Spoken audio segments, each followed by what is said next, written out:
You should now have a general understanding of the structure of a class declaration. This is important because all Java programs are classes. A class is a template for objects. Objects are instantiated using constructors.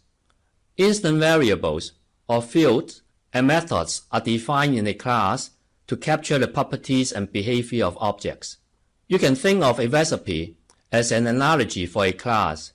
When you cook, say baking cookies, you need ingredients like instant variables for objects and step-by-step instructions as specified in a recipe, like methods in a class. When the cookies are baked or constructed like an object, they will look and taste slightly different, like the different instantiation of objects. Of course, one big difference is that you cannot eat the software objects created by a Java program, but one day you may be able to write a Java program to instruct a computer to bake tasty cookies for you. Let's now take a look at more examples of classes and objects. We have prepared for you a class called ColorImage for this course. ColorImage is used to create image objects that can be displayed on a canvas. A canvas is a graphics window that can be used to display graphics objects, including images, while console windows can be used only for text input and output. ColorImages are canvas objects. Here you can see the Java doc for ColorImage. There are three constructors for ColorImage. The first one, with no parameter, would construct a ColorImage object by loading an existing image from a folder in a computer. Let's skip the second one for now.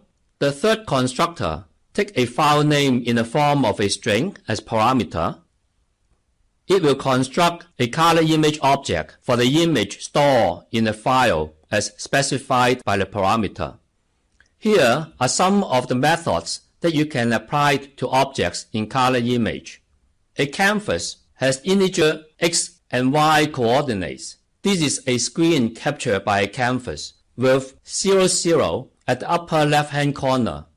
In the following examples, we will use the methods getRotation, getX, and getY, which basically gets the position and orientation of the image objects on the canvas, and the methods setRotation, setScale, setX, and setY will change the position, size, and orientation of an image object. Let's look at a simple demo program called ColorImage Demo to look at some behavior of ColorImage. Here is the declaration of instant variables.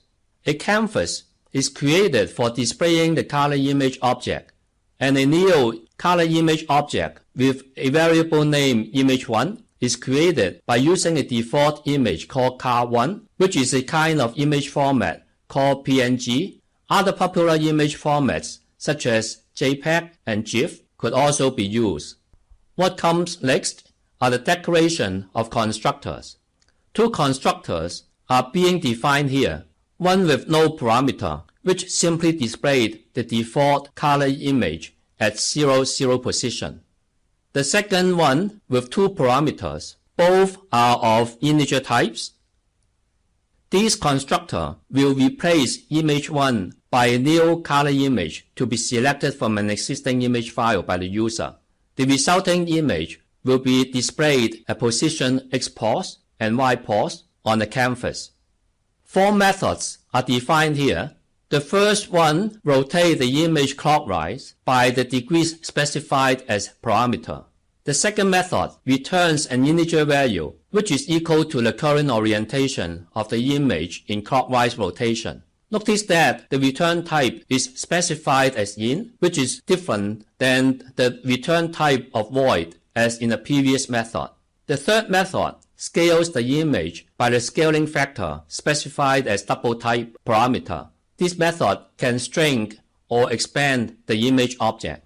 The last method moves the image to position XY on the canvas. Notice that the movement uses the origin as reference rather than the current position. You may want to think about what needs to be done if the translation is from the current position instead of the origin.